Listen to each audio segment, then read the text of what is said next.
Alle macchinette giocano? No, poco gente.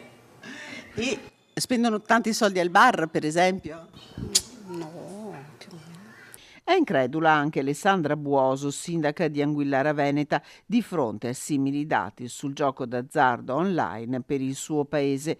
Eppure una cifra di 13.073 euro pro capite per poco più di 4.200 abitanti è scritta nero su bianco, riferita al 2023 nel report sull'azzardo online nei piccoli comuni italiani di CGIL, Federconsumatori e Fondazione Iscon, così la prima cittadina. Noi a Anguillara abbiamo uno dei redditi pro capite più bassi della provincia di Padova, si aggira intorno ai 18.000 euro, quindi facendo due conti, 18.000 meno 13 che si spendono per il gioco d'azzardo, rimarrebbe che gli abitanti di Anguillara vivono con circa 5.000 euro all'anno pro capite, cifra ovviamente irrisoria che farebbe confluire tantissima cittadinanza anche presso i servizi sociali, cosa che assolutamente non è. Sul podio Anguillara Veneta è seguita dalla Trentina Cagliano, 2.000 abitanti, e dalla bresciana Moniga del Garda, 2.600 abitanti.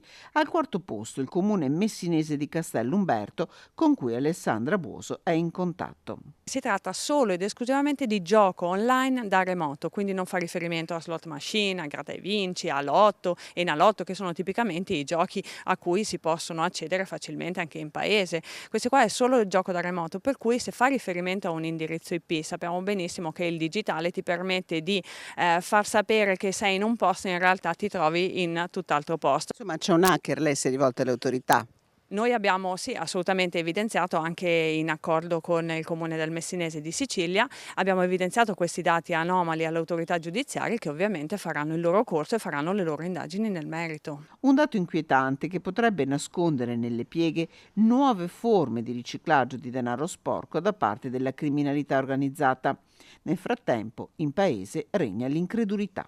Non so nulla, è una cosa nuova. Certo che giocare così, insomma, coi tempi che corrono, insomma, ecco. Bisognerebbe pensarci un po'. Infatti. Spendere 13.000 euro? Per giocare online? Io non lo farei mai.